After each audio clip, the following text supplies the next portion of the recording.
Oh,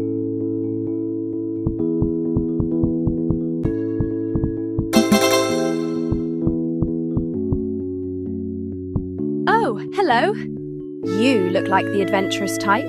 Perhaps you can help me with a small task. Sure, what's the task? There's a cookbook I need you to retrieve. Retrieving a cookbook? I can probably manage that. Where is it? That's the tricky part.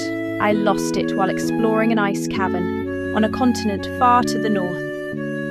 You brought a cookbook with you to an ice cavern? Yes, of course. We needed food for our expedition, after all. So, you want me to go into this ice cavern, find the cookbook, and bring it back? That's the gist of it, yes.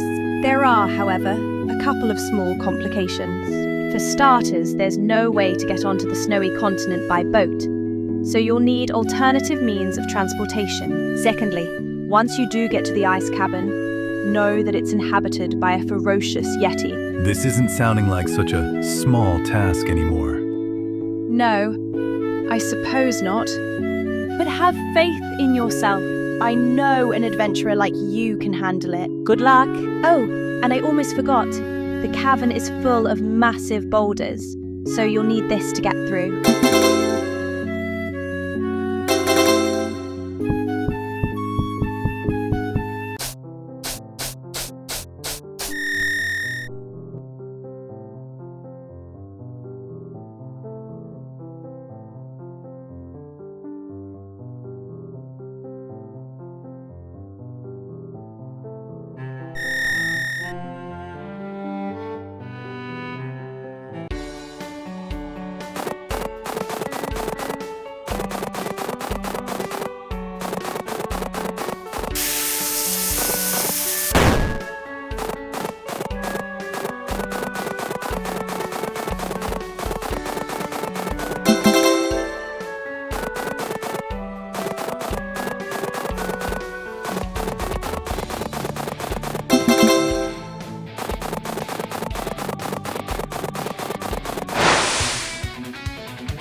Ah, you found it! I hope that Yeti didn't give you too much trouble for it. Thank you so much. I don't have much I can give you, except for this armor that's been passed down through my family. I hope it provides some value to you.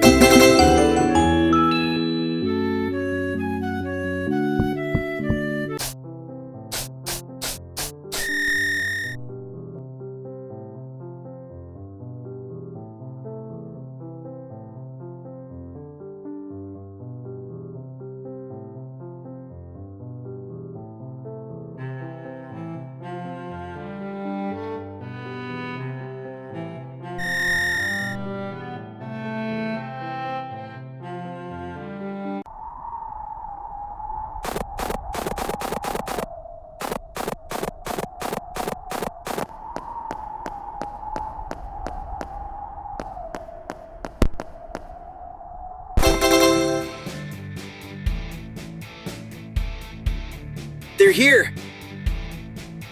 That thing flying through the sky. It was you! How crafty. Attacking us when the majority of our army is away. But you still won't get anywhere. The throne room is locked down, and our most powerful demons are out on patrol. Ha!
Turn back now, villain.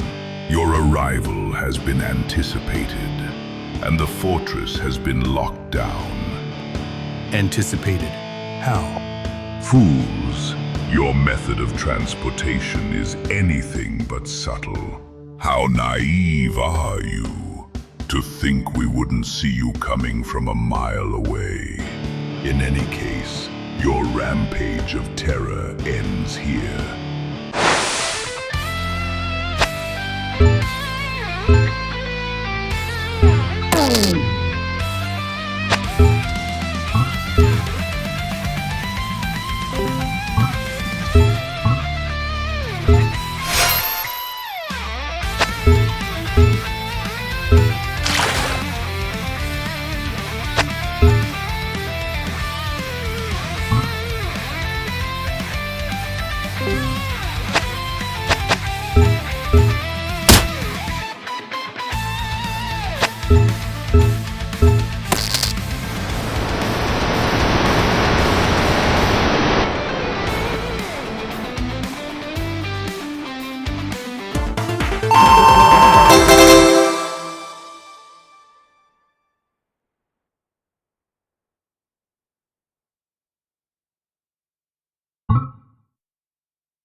Hello, human.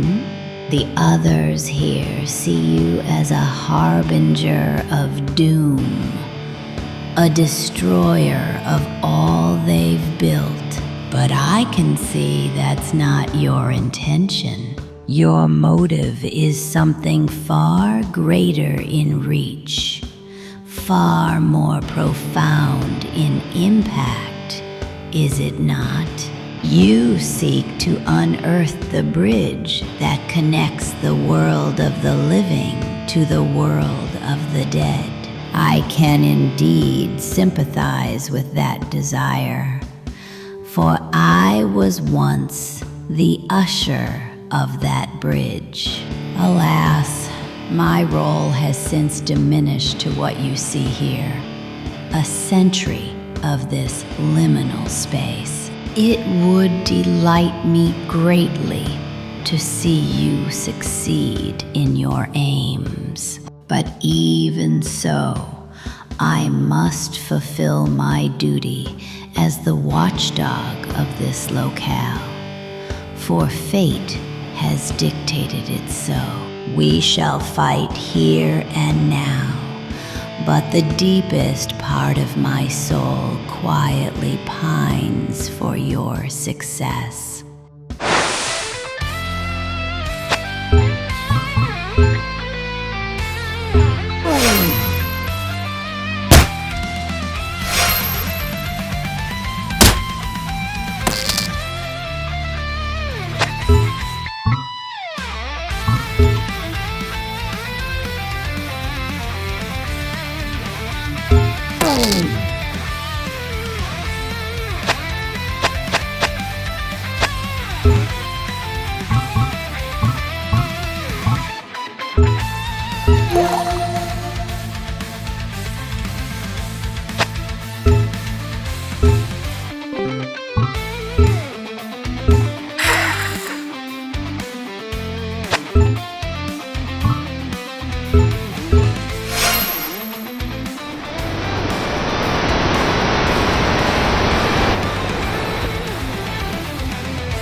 lands were once sacred.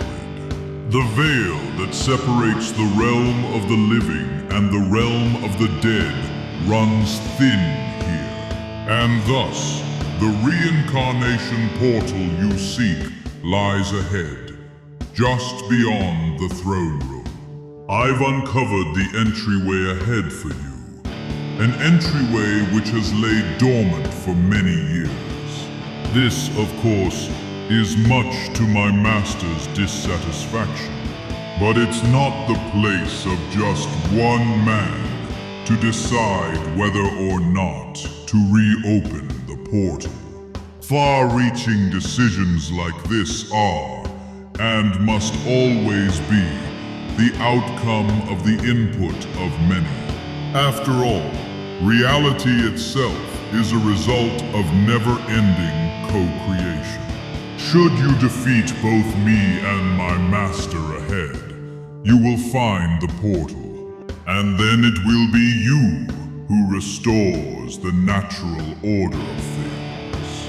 It will be you who allows the souls of humanity to continue in their eternal exodus from plane to plane, but only if you truly have the strength to bear such a responsibility.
So, you made it all the way here. Do you know who I am? I'd have to guess you're the one leading the crown from the shadows. In a way, yes. In a way, no. I do manage day-to-day operations. However, the crown is something bigger than any one man. The crown is a concept, an ideal, a force guiding humanity toward prosperity. Sounds like a whole lot of nonsense if you ask me. Why the anonymity?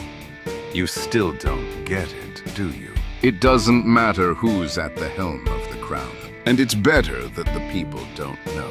It's better that they place their support into an idea, a concept, rather than an individual. Individuals are imperfect beings, subject to emotion and change.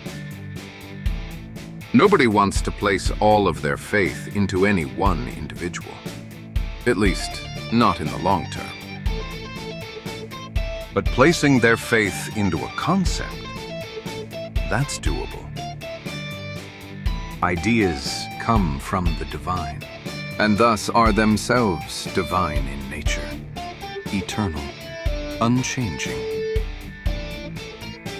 People rally behind ideas. People place their trust in concepts. The crown, in the minds of the people, is an immutable and uncompromisable force. It's a force that promises them safety, protection, and eternal life, while asking little in return. Little except a pledge of unwavering servitude. What a cynical outlook. You call it servitude. I call it commitment. Commitment to the greater good. Prosperity can only be achieved with buy-in from the masses. And yes, that does require some sacrifice at the level of the individual. Should we not praise the individual who sacrifices a modicum of his own liberty in exchange for the well-being of his neighbor?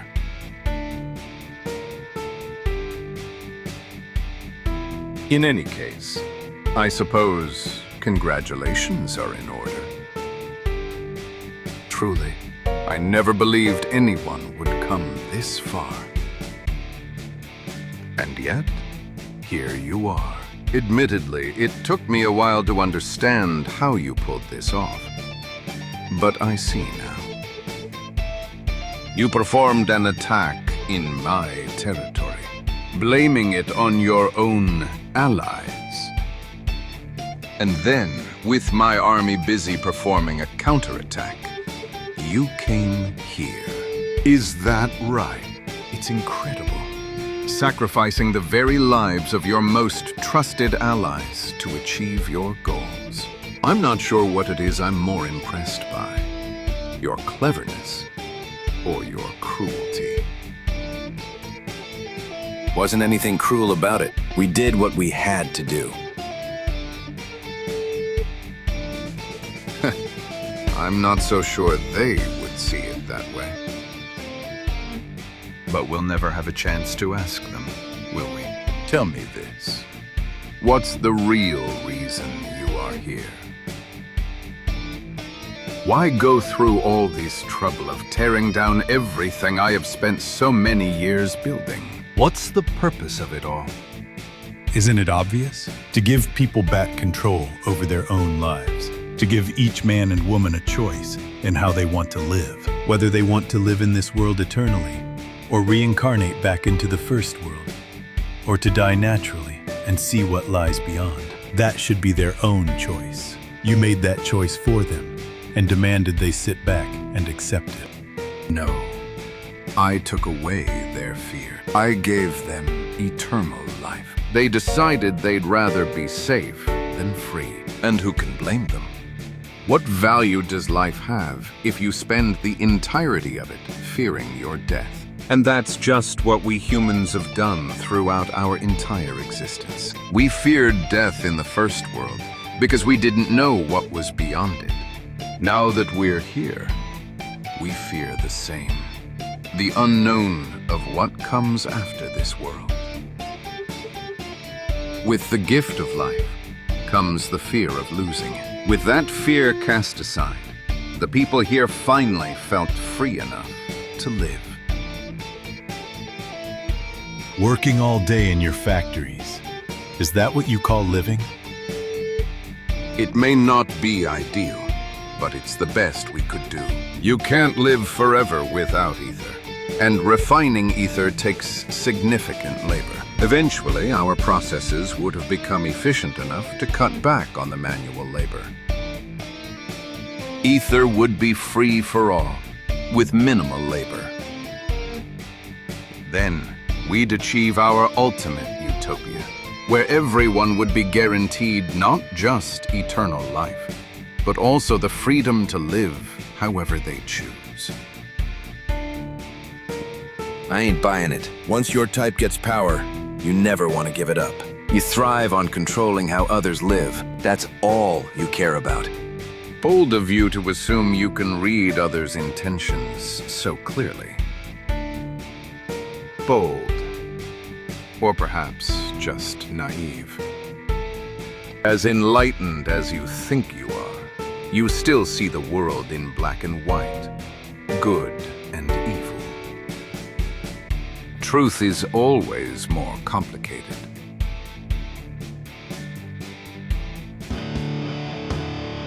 Anyway, no need to delay the inevitable. I will summon my strongest demons. Let's get this over with.